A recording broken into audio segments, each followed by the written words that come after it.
Hello, welcome to my 2025 fashion prediction trends video, but also the things that I want to see in 2025. I'm gonna go through these fairly quickly, so it's a pretty short video. So let's get into it. I'm gonna start with having more fun with our hair and our ears. I want to see more colorful and playful earrings and hair clips. I'm also thinking like LPS, Sylvanian Family, Sunny Angels. Why aren't they hot glued to hair clips and put in our hair or attach them to earrings? I think it's plausible because we had such a massive surge in keychains last year.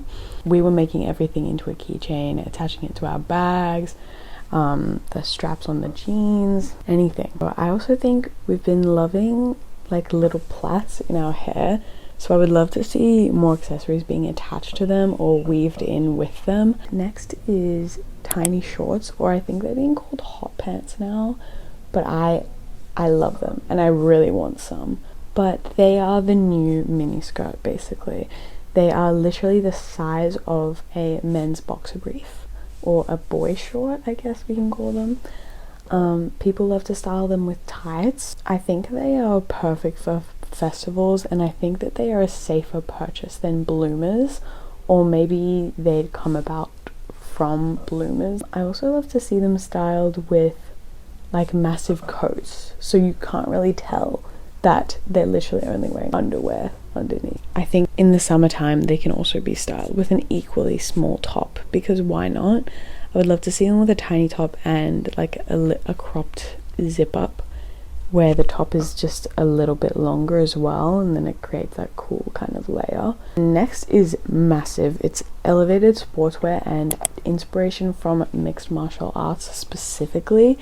I think we're going to see a lot of fingerless boxing gloves, and we've already seen a lot of boxing shoes. I actually got the Adidas Taekwondo campaign on my Pinterest this morning, and yes, we've seen this a lot already, specifically with shoes, but I think it'll start to branch out into other aspects of fashion.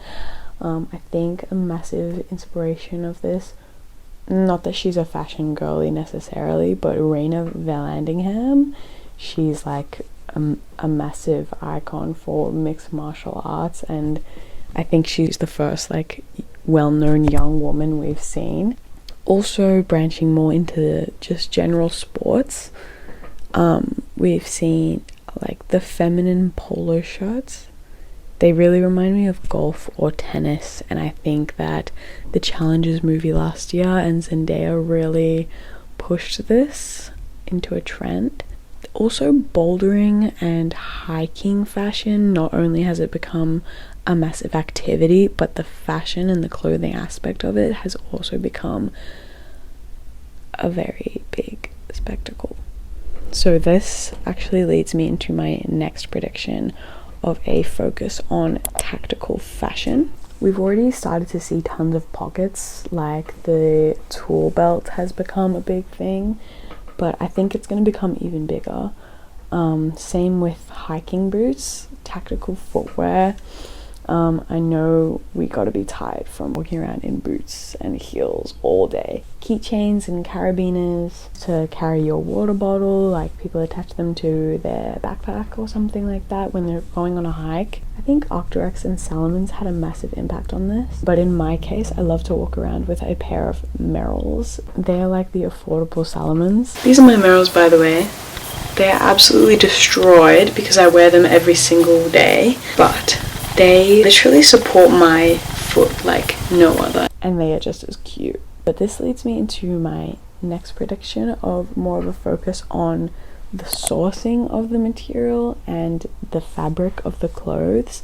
I think the rise of Arc'teryx and Salomons and the encouragement of more physical activities, and how we've kind of mixed the granola aesthetic with a futuristic aesthetic, and I think that this is going to lead to more care for how things are made or what things are made of that you put on your body or you purchase. I'm thinking about Pear specifically. It's an Australian brand.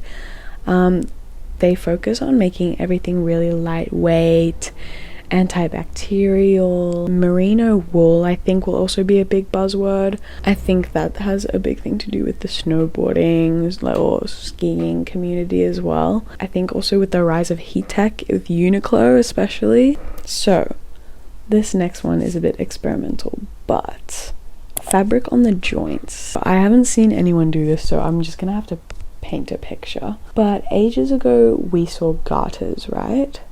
And currently we're loving knee-high, thigh-high socks. We're loving the bell-bottom kind of silhouette, but I am predicting an in-between.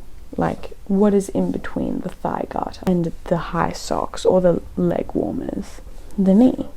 And we're loving bangles. Recently we've been loving jewelry on the upper arm, on the bicep, but what is in between? The elbow.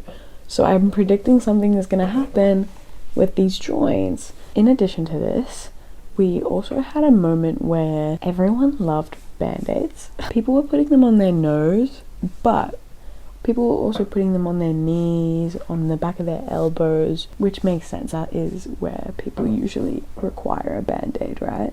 Picture this, a very lightweight material, maybe similar to a silk scarf. I'm picturing a Yoshitomo Nara kind of print on it, and it's tied around like your elbow or your knee in a really cute way. Maybe it's tied with a bow, or maybe with a long drape, and then maybe there's like some kind of jewelry in with it as well. So we're seeing like a lot of people wearing like I think they're called snoods or headscarves, and I think that would kind of tie into my prediction. Hey, maybe I'm too far ahead, or maybe I'm just crazy.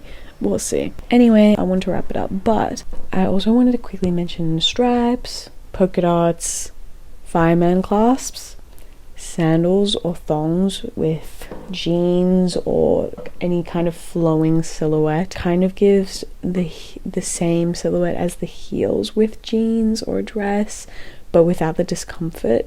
Also in a kind of more summery version. Also animal print, specifically horse and cowhide. I think also we will start to get a lot more inspiration from birds, but maybe that's something I talk about in another video. Also oysters, like the mussel. Is that weird? But yeah, I feel like if you're informed in the way that I am, and to the point where you've found this video, then you already have seen a lot of that or have heard of a lot of that. But if you want to see more of that, I would recommend Ash Callahan or Susie Lola. Those are my main sources of inspiration right now. I'm gonna wrap that up here. If you want to see what I'm saving or what I'm wearing, you can follow me on Pinterest as well. Alright, cool. Thank you.